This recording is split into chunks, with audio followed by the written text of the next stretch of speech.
The rain lashed against the apartment windows as Vincent Pierce struggled to make the electricity bill payment on his ancient laptop, the screen illuminating his exhausted face in the dimly lit living room. Behind him, his 4-year-old daughter Lily colored quietly at the coffee table, humming to herself, blissfully unaware of the financial tightrope they walked each month. "Daddy, look, I made you." Lily held up her drawing a stick figure with a disproportionately large smile. Wearing what appeared to be the blue uniform he wore to his maintenance job at the local community center. Vincent set his laptop aside and pulled her onto his lap, genuinely amazed at how she could see him with such joy when he felt anything but joyful most days. "That's beautiful, Pumpkin. You got my uniform perfect. The blue is prettier than your real one," she admitted with 4-year-old honesty. "Your real one is kind of dirty," he laughed, the sound easing some of the tension in his shoulders. "Well, fixing things gets messy." The truth was, he couldn't afford a replacement uniform yet. The one he wore had been washed so many times the color had faded significantly, and there was a small tear in the sleeve he'd carefully stitched closed. His phone buzzed on the cushion beside him, a text from his neighbor, Mrs. Reynolds. "Last-minute babysitting job. Friend of mine. Pays well." Interested? Vincent stared at the message. Extra income was exactly what he needed right now. Since Emily, his wife, had died from cancer 2 years ago, he'd been working himself to exhaustion trying to provide for Lily while keeping their heads above water. Between his maintenance job, weekend handyman gigs, and occasional evening security work, he barely managed to cover rent and childcare. "Definitely interested." "When and where?" he replied, "Mrs. Reynolds responded with an address in Ridgefield Heights, the upscale neighborhood across town, and a time for that evening. She explained that her friend needed emergency childcare for her 7-year-old son while she dealt with a business crisis. Vincent glanced at Lily. "Hey, Pumpkin, how would you feel about meeting a new friend tonight? We might be helping someone out by watching their little boy for a few hours." Lily looked up from her coloring book, her eyes lighting up. "Like a play date. Can I bring Mr. Snuggles?" She clutched her worn teddy bear, the one constant companion she'd had since before her mother passed. "Of course Mr. Snuggles can come," Vincent assured her. He quickly texted Mrs. Reynolds back to confirm, then headed to the bedroom to change into a clean shirt. His reflection in the mirror showed a man he sometimes hardly recognized, 34 years old with faint lines around his eyes that hadn't been there before Emily got sick. His dark hair needed a trim, but haircuts were a luxury these days. Still, he'd been told his warm brown eyes were his best feature, something Emily had loved about him. An hour later, Vincent pulled his 15-year-old Honda into the driveway of what could only be described as a mansion. Lily's eyes widened from her car seat in the back. "Daddy, it's like a castle. Does a princess live here?" Vincent chuckled as he parked. "I don't know, sweetheart, but we're going to find out." As they approached the massive front door, Vincent felt distinctly out of place in his worn jeans and button-down shirt, the nicest clothes he owned that weren't work uniforms. He rang the doorbell, hearing it echo inside the cavernous house. The door swung open, and Vincent found himself face to face with a woman who took his breath away. She was perhaps 30, with honey blonde hair pulled back in a messy bun, wearing a tailored suit that looked like it cost more than his monthly rent. Despite her obvious wealth, there was something approachable about her, maybe the slight smudge of mascara under one eye or the way she clutched her phone like it was a lifeline. "You must be Vincent," she asked, slightly breathless. "I'm Harper Valentin." "Thank you so much for coming on such short notice. Edith, Mrs. Reynolds said you were reliable." "That's me," Vincent replied, extending his hand. "And this is my daughter, Lily." Harper's expression softened immediately as she knelt to Lily's level. "Hello, Lily, it's very nice to meet you." "And who's this?" She nodded toward the teddy bear clutched in Lily's arms. "Mr. Snuggles," Lily replied shyly. "He keeps away the bad dreams." "Well, that's a very important job," Harper said seriously. "I bet my son Oliver would love to meet both of you. He's in the playroom. Come in, please." Vincent followed Harper inside, trying not to gawk at the soaring ceilings, marble floors, and artwork that looked museum-worthy. This was clearly old money, the kind of wealth he couldn't even imagine. He felt a sudden self-consciousness about his scuffed shoes on the immaculate floor. Oliver. Harper called. "Our visitors are here." A small boy with the same honey-blonde hair as his mother appeared at the top of a grand staircase. He descended carefully, looking at Lily with open curiosity. "Oliver, this is Mr. Pierce and his daughter Lily. They're going to stay with you while I handle this emergency at the office," Harper explained. Oliver looked at Vincent with a skeptical expression that seemed too mature for his 7 years. "Do you know how to play Minecraft?" Vincent laughed. "I've played a bit with the kids at the community center where I work." Oliver seemed satisfied with this answer and turned his attention to Lily. "I have Legos in my playroom, the big kind, not the baby kind." Lily's face lit up. "I love Legos. Can Mr. Snuggles help build too?" "I guess," Oliver conceded, already warming to the idea of having a playmate for the evening. Harper led them through the house, pointing out important locations: kitchen, bathrooms, the playroom that was bigger than Vincent's entire apartment. She rattled off instructions about Oliver's routine, emergency numbers, and dietary restrictions. "I'm so sorry to rush, but I have to get to the office immediately. There's a crisis with our Tokyo branch." She stopped, seeming to realize Vincent didn't need these details. "Anyway, I should be back by 10 at the latest. There's plenty of food in the kitchen, and Oliver can show you how the TV works in the media room." Vincent nodded, trying to process the whirlwind of information. "Don't worry, we'll be fine. Go handle your emergency." Harper gave Oliver a quick hug and kiss on the head. "Be good for Mr. Pierce, okay? I'll be back before bedtime." As she rushed out the door, Vincent caught a hint of her perfume, something subtle and elegant that reminded him of spring flowers. He pushed the thought away, focusing instead on the 2 children looking up at him expectantly. "So," he said with a smile, "who wants to show me these famous Legos?" The evening progressed more smoothly than Vincent had anticipated. Oliver, initially reserved, quickly opened up when Vincent showed interest in his elaborate Lego spaceship collection. Lily was thrilled to be included, carefully adding pieces where Oliver directed. After an hour of building, Vincent prepared dinner from the pre-made meals Harper had left in the refrigerator: organic chicken tenders, roasted vegetables, and fresh fruit that cost more than his entire grocery budget for a week. The children chatted happily as they ate, with Oliver explaining to Lily the complex backstory of his Lego space civilization. "My dad used to build Legos with me," Oliver said suddenly, his voice quieter. "But he doesn't live here anymore." Vincent felt a pang of sympathy. "My daughter's mom isn't with us anymore either." Oliver looked up, a flicker of understanding passing between them. "Does that make you sad sometimes?" Vincent nodded honestly. "Yes, it does, but having Lily makes me happy every day." "Mom says it's okay to be sad sometimes," Oliver said wisely. "But not all the time, because then you miss the good stuff." "Your mom sounds pretty smart," Vincent replied, impressed by the boy's emotional intelligence. After dinner, they moved to what Harper had casually referred to as the media room, which turned out to be a home theater with plush seating and a screen bigger than Vincent's living room wall. Oliver expertly navigated the complicated remote system, putting on an animated movie that both children enjoyed.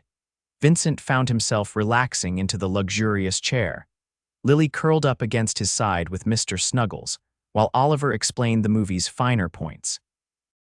Despite the opulent surroundings, there was something comfortable about the moment, just a dad and 2 kids enjoying a simple pleasure. Just as the movie ended, Vincent heard the front door open. Harper appeared in the doorway, looking significantly more tired than when she'd left, her perfect bun now slightly disheveled. "Crisis averted," she announced with a tired smile. "How did everything go here?" "Mom," Oliver jumped up to hug her. "Lily and I built the Nebula Defender, and Mr. Pierce knows all about the secret levels in Astro Explorers." Harper raised an eyebrow, looking impressed. "He does? Well, that's more than I've managed to learn."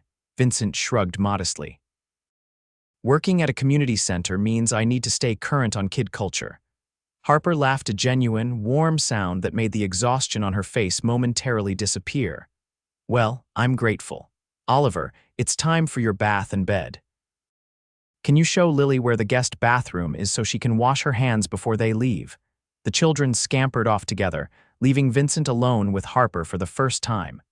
Seriously, thank you, she said, sinking into one of the plush chairs. This acquisition has been a nightmare and my regular sitter canceled last minute. She ran a hand over her face. I hope Oliver behaved himself. He was perfect, Vincent assured her. He's a great kid, smart, creative, kind to Lily. You should be proud. Harper's expression softened. That means a lot. It's not easy doing this alone. I know exactly what you mean, Vincent said sincerely. Their eyes met, and for a moment, Vincent felt a surprising connection with this woman who lived in a world so different from his own. She might have wealth he couldn't imagine, but the challenges of single parenthood created a bridge between them. The moment was broken when the children returned, Lily clutching Mr. Snuggles with damp, freshly washed hands. We should get going, Vincent said, standing up. It's past someone's bedtime. Harper walked them to the door, retrieving an envelope from a side table. Thank you again, she said, handing it to Vincent. Please let Edith know I'd love to have you back anytime Oliver needs supervision. Vincent nodded, pocketing the envelope without looking inside. It was our pleasure, right, Lily? Lily nodded enthusiastically. Oliver has the coolest Legos ever. After goodbyes, Vincent helped Lily into her car seat and drove home through the quiet, affluent neighborhoods that gradually gave way to his more modest part of town. At a stoplight, curiosity got the better of him, and he opened the envelope. His eyes widened at the cash inside far more than the standard babysitting rate. There was also a note with Harper's phone number, suggesting he contact her directly if he was available to watch Oliver again. Back at their apartment, after tucking a tired Lily into bed, Vincent sat at his kitchen table staring at the money and the note. The extra cash would cover the overdue electric bill with some left over, a relief he hadn't expected. But it was the phone number that he kept looking at, feeling a strange reluctance to simply file it away. Harper Valentin was beautiful, successful, and clearly kind. The way she spoke to her son showed genuine warmth despite her obvious professional pressures. But she also inhabited a world so far removed from his that it might as well be on another planet. What could a millionaire businesswoman possibly see in a maintenance man raising a daughter in a two-bedroom apartment? He put the note in his wallet and went to bed, telling himself it was just a business arrangement. Nothing more. The call came 3 days later while Vincent was replacing a light fixture at the community center. Mr. Pierce, it's Harper Valentin. Vincent nearly dropped his screwdriver, quickly climbing down from the ladder. Miss Valentin, hello, is everything okay? Please call me Harper. And yes, everything's fine, but I have a favor to ask. Oliver hasn't stopped talking about you and Lily since you were here. I have another late meeting tomorrow night, and I was hoping you might be available. Vincent found himself agreeing before he'd even checked his schedule, something in her voice making it impossible to say no. He quickly confirmed he wasn't scheduled for his security job, and that misses. Reynolds could watch Lily for a few hours. The second babysitting session went even more smoothly than the first. Oliver greeted him with enthusiasm, showing Vincent his latest Lego creation and a science project for school. They spent the evening building a model volcano that Oliver needed to complete, with Vincent drawing on skills from his handyman work to make sure the structure was sturdy enough to withstand the eventual eruption. When Harper returned home earlier than expected, she found them in the kitchen covered in papier-mâché, laughing as they put the finishing touches on a surprisingly realistic volcano. Wow, she said, setting down her briefcase. That looks professional. Mr. Pierce knows how to make stuff that doesn't fall apart, Oliver announced proudly. Not like when we tried to make it last week. Harper's cheeks flushed slightly. In my defense, engineering was never my strong suit. Finance and business strategy were more my specialty. Vincent smiled. Well, between your business savvy and my practical skills, I think we've given Oliver a winning project. The words hung in the air between them, carrying a weight neither had intended. For a moment, they simply looked at each other across the kitchen island, something unspoken passing between them. Would you like some coffee? Harper asked suddenly. Or tea? It's the least I can offer after you saved Oliver's project. Vincent checked his watch. Mrs. Reynolds had agreed to keep Lily until 9, and it was barely 7:30. Coffee would be great, thanks. After Oliver went upstairs to shower off the papier-mâché, Vincent found himself sitting at the kitchen island watching Harper operate an espresso machine that looked like it belonged in a high-end cafe. "So," Harper said as she worked, "Oliver tells me you're a maintenance supervisor at the community center, but you also know about construction, electrical work, and apparently volcano engineering. That's quite a range of skills." Vincent shrugged. "I've always been good with my hands. My dad was a contractor, taught me everything he knew. After the military, I worked construction for a while before taking the community center job for the steady hours." "Military?" Harper looked up with interest. "Army, 8 years, 2 tours in Afghanistan." She handed him a perfect cup of coffee. "Thank you for your service. That explains the way you carry yourself. I noticed it the first night." Vincent took a sip of the coffee, easily the best he'd ever tasted. "And what about you? Oliver mentioned something about you running companies." Harper's expression changed subtly, becoming more guarded. "I'm the CEO of Valentin Holdings. We manage investments and acquisitions across various sectors." "Sounds important," Vincent commented, trying not to reveal how little he understood about her world. "It pays the bills," Harper said with a small smile that didn't quite reach her eyes. "Though sometimes I wonder if the trade-offs are worth it." "What do you mean?" she sighed, leaning against the counter. "Days like today, when I'm stuck in meetings while Oliver needs help with his science project. He's only going to be 7 once, you know. These moments don't come back." Vincent nodded, understanding completely. "After Emily, my wife, died, I promised myself I wouldn't miss anything important with Lily, no matter what. It's why I turned down a better-paying construction management job last year. The hours wouldn't have let me be there for her." Harper's eyes softened. "Oliver mentioned that Lily's mother passed away. I'm so sorry." "Cancer," Vincent said simply. 2 years ago." Harper was quiet for a moment. "Oliver's father left when he was 3, decided family life wasn't compatible with his free spirit, as he put it. He's in Thailand now, I think. Sends birthday cards sometimes." Vincent felt a flash of anger toward this unknown man who had walked away from his responsibilities, from the amazing child upstairs. "His loss," he said firmly. They talked for nearly an hour, the conversation flowing easily between them. Harper told him about growing up in her family's business, the pressure of taking over after her father's retirement, and her struggles to balance corporate responsibilities with motherhood. Vincent shared stories of his military service, his marriage to his high school sweetheart Emily, and the financial challenges he'd faced since her death. When it was time for Vincent to leave, Harper walked him to the door. "You know," she said hesitantly, "Oliver has a field trip to the Science Museum next Friday. They need parent volunteers, but I can't get away from work. Would you possibly be interested? They allow siblings to come along so Lily could join too." Vincent knew he should probably say no. He was already feeling a dangerous pull toward this woman who lived in a different universe from his own. But the thought of spending more time with her, of seeing Oliver's face light up when he agreed, was too tempting. "I'd love to," he said. "I can take a personal day from work." Harper's smile was worth any risk. "Wonderful. I'll email you the details." The following week, Vincent found himself chaperoning 15 excited second graders through the city's science museum, with Lily holding his hand and gazing in wonder at the exhibits. Oliver proudly introduced Vincent to his friends and teacher as "my friend Mr. Pierce, who builds stuff and knows about space." The day was exhausting but exhilarating. Vincent had forgotten how much he enjoyed museums, how much he loved seeing children discover new things. Lily was in heaven, especially in the butterfly pavilion where one of the iridescent creatures landed right on her nose, making her giggle uncontrollably. When they returned to the school, Vincent was surprised to see Harper waiting in the parking lot, leaning against a sleek black Mercedes. "I thought you couldn't get away," he asked as Oliver ran to hug her. Harper shrugged, a mischievous smile playing at her lips. "I rescheduled some things. Thought maybe I could take all of you for ice cream to thank you for helping out."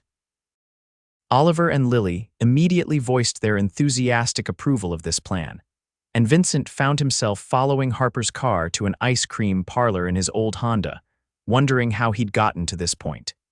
It felt dangerously like a family outing, something he hadn't experienced since Emily died. At the ice cream shop, the children sat at their own table, engaged in serious discussion about which dinosaur would make the best pet, while Vincent and Harper shared a booth nearby. "You didn't have to do this," Vincent said, watching her scoop up a spoonful of artisanal chocolate gelato. "I wanted to," she replied. "Besides, you saved me. Mrs. Benson Oliver's teacher has been trying to get me involved in class activities for months. Now I can honestly say I contributed to the field trip's success by sending an excellent representative." Vincent laughed. "Happy to help maintain your reputation." Harper's expression turned more serious. "Oliver adores you, you know. He talks about you constantly." "He's a great kid," Vincent said sincerely. "Smart, funny kind. You're doing an amazing job with him, even with all the business travel." The late meetings, the missed science projects. There was vulnerability in her voice that surprised him. Vincent leaned forward. "Harper, trust me, that boy knows he's loved. That's what matters most. Everything else is just details." She looked at him for a long moment, her blue eyes searching his. "How did you get so wise, Vincent Pierce?" "Not wisdom," he said with a small smile. "Just a lot of hard lessons learned the hard way." Something shifted between them in that moment, a door opening to possibilities neither had acknowledged before. Over the next month, Vincent found himself spending more and more time at Harper's house. What started as occasional babysitting evolved into regular dinners, where Harper would join them after work. Weekends sometimes featured outings to parks or museums with both children. Oliver and Lily had become fast friends, building elaborate make-believe worlds together. Vincent was careful to maintain professional boundaries, reminding himself that Harper was still technically his employer. But those boundaries became increasingly difficult to honor as he witnessed her tenderness with Lily, her infectious laugh when something genuinely amused her, her brilliant mind tackling problems both at work and at home. One Saturday afternoon, while the children played in Harper's expansive backyard, Vincent was fixing a leaky faucet in her kitchen, something he'd volunteered to do after noticing it dripping. "You know," Harper said, leaning against the counter watching him work, "I have people I could call for this." "I know," Vincent replied, focused on tightening a valve. "But why waste money when I can do it in 5 minutes?" Harper laughed softly. "Vincent, I don't think you realize who you're talking to. I'm not exactly worried about plumber fees." Vincent straightened up, wiping his hands on a towel. "Old habits, I guess. I've been counting pennies for so long, it's hard to imagine not having to." Harper's expression turned thoughtful. "Can I ask you something personal?" "Sure. Are you happy? With your life, I mean." The question caught him off guard. "That's complicated. Am I happy being Lily's dad? Absolutely. Do I wish I could give her more, worry less about bills, maybe own a house someday? Of course." Harper took a step closer to him. "You're an extraordinary man, Vincent. The way you've handled everything life has thrown at you, how you've raised Lily, your integrity, your kindness. It's remarkable." Vincent felt his heart rate increase as she moved closer. "Harper. I know this is unorthodox," she continued, her voice softer. "I know we come from different worlds, but these past weeks, having you and Lily in our lives, I can't remember the last time Oliver and I have been this happy." Vincent set down the wrench he was holding, suddenly very aware of how close they were standing. "We feel the same way," he admitted, "but I can't help thinking that I'm your employer," Harper finished for him. "That I live in this big house while you struggle with bills, that people might talk." He nodded, unable to deny any of it. Harper's hand came up to rest lightly on his arm. "Vincent, I've spent my entire adult life worrying about what people think, about maintaining the Valentin family image, about doing what's expected. And you know what? It hasn't made me happy. But being around you does." Before Vincent could respond, a crash and a wail from the backyard sent them both running outside. Lily had fallen from the swing set, and though the injury was minor, a scraped knee and wounded pride, the moment was broken. Later that evening, After both children were tucked into bed, Lily in one of the guest rooms for their first sleepover, Vincent and Harper sat on the patio, wine glasses in hand, the stars bright above them. "About earlier," Harper began. "It's okay," Vincent said quickly. "We got caught up in a moment. You don't have to, I meant every word," Harper interrupted gently. "But I understand why you might be hesitant. I just want you to know that when I look at you, I don't see a maintenance man or someone from the wrong side of town or whatever other divisions society might put between us. I see a man who makes me laugh, who cares deeply for his daughter, who fixed not just my faucet, but somehow the emptiness that's been in this house since before Oliver's father left." Vincent looked at her, this beautiful, successful woman who could have anyone, sitting here under the stars telling him she saw something worthwhile in him. "I'm afraid," he admitted. "Not of what people might say, but of disappointing you. Your world is so different from mine, Harper. The way you live, the circles you move in, I don't know if I could ever truly fit into that." Harper set down her wine glass and moved closer to him on the outdoor sofa. "Maybe I don't want to live in that world anymore. Maybe being with Oliver's friends' parents at school events, talking about stock portfolios and vacation homes, feels emptier than sitting in your apartment watching Lily color while you cook spaghetti." Vincent raised an eyebrow. "You've never been to my apartment." "Then invite me," she challenged with a smile. "Let me see your world, because I have a feeling it has a lot more heart than mine." Vincent hesitated only a moment before leaning forward and gently pressing his lips to hers. The kiss was tentative at first, then deeper as Harper responded with surprising intensity, her hand coming up to rest against his cheek. When they finally broke apart, Vincent kept his eyes closed for a moment, savoring the feeling. When he opened them, Harper was watching him with a mixture of wonder and happiness. "That was," she whispered. "Long overdue," Vincent finished, smiling. The next week, Vincent invited Harper and Oliver to dinner at his apartment. He spent the entire day cleaning, acutely aware of how small and modest his home would seem to them. Lily was ecstatic, carefully arranging her toys and books to show Oliver. When Harper arrived, wearing jeans and a simple blouse rather than her usual business attire, her eyes took in the apartment with genuine interest rather than judgment. "It's lovely," she said sincerely. "So warm and personal. The evening was surprisingly comfortable." They ate Vincent's homemade lasagna at his small kitchen table, the children chattering about their plans to build a fort in Lily's room after dinner. Vincent had expected to feel embarrassed by his circumstances, but Harper's easy manner and genuine enjoyment of the simple meal put him at ease. After the children were settled in Lily's room with their fort-building project, Harper and Vincent sat on his worn but comfortable couch. "Thank you for inviting us," Harper said, leaning her head against his shoulder naturally, as if they'd been doing this for years. "This feels more like home than my house does most days." Vincent put his arm around her, drawing her closer. "You're welcome here anytime, both of you." Harper looked up at him. "I've been thinking about what comes next for us. And I think we should take things slowly, get to know each other better, see how the children adjust to whatever this is becoming. But Vincent, I want you to know that I'm serious about this, about you." Vincent nodded, relief washing over him. "I feel the same way, and slow sounds perfect." Over the following months, their lives gradually intertwined. Vincent and Lily began spending weekends at Harper's house. Harper and Oliver joined them for community events and simple pleasures like picnics in the park. The children flourished in the expanding family unit they were creating. There were challenges, of course. The first time Vincent accompanied Harper to a work function, he felt the curious stares and whispered comments from her colleagues. But Harper's proud introduction of him as Vincent, who manages operations at the community center and is an Army veteran, spoken with such admiration, helped ease his discomfort.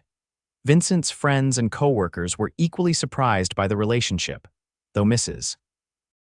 Reynolds just smiled knowingly whenever she saw them together, as if she'd planned it all along.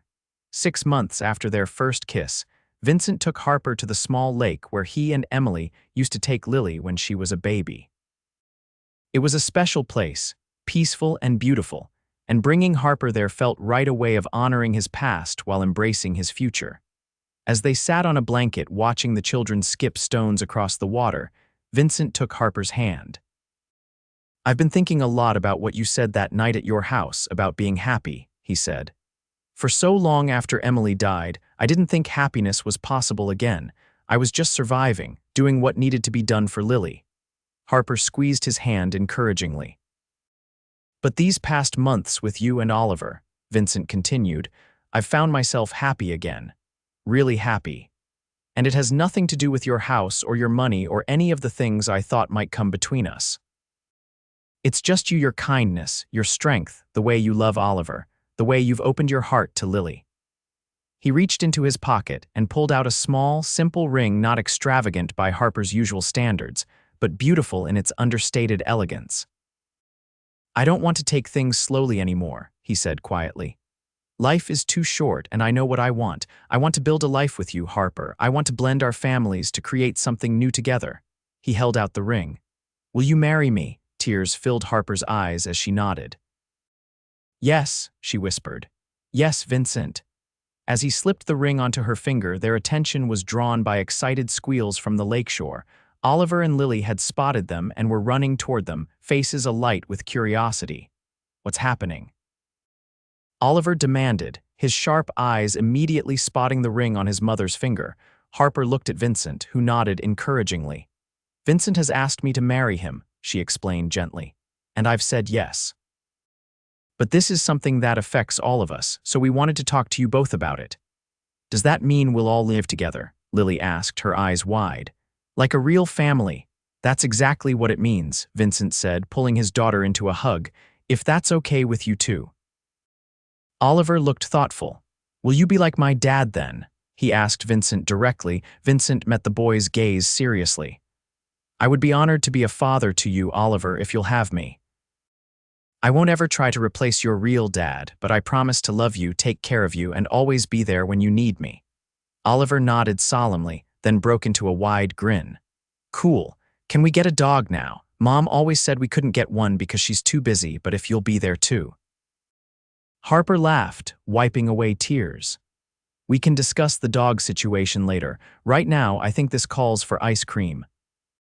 As they packed up their picnic, Vincent watched Harper with the children, her arm around Lily, listening intently to something his daughter was saying, while Oliver walked ahead, already planning the details of their combined family life. In that moment, Vincent felt a sense of peace and rightness that he hadn't experienced since before Emily got sick. He knew there would be challenges ahead merging their very different lives, navigating the complexities of their blended family, dealing with the inevitable raised eyebrows from Harper's social circle. But looking at the three people who had become his world, he knew that whatever came next, they would face it together. 6 months later, they married in a simple ceremony in Harper's backyard, now their backyard, since Vincent and Lily had moved in. Harper had insisted on keeping things intimate and personal rather than the lavish society wedding her family might have expected. Lily was the flower girl, Oliver the ring bearer, both taking their responsibilities with utmost seriousness. As Vincent and Harper exchanged vows under an arch of flowers, with only their closest friends and family present, Vincent thought about the strange journey that had brought them together: a last-minute babysitting job, a leaky faucet, 2 children who helped bridge worlds that seemed impossibly far apart. After the ceremony, as they danced under twinkling lights strung through the trees, Harper leaned close to whisper in his ear, "You know what the best investment of my entire career was?"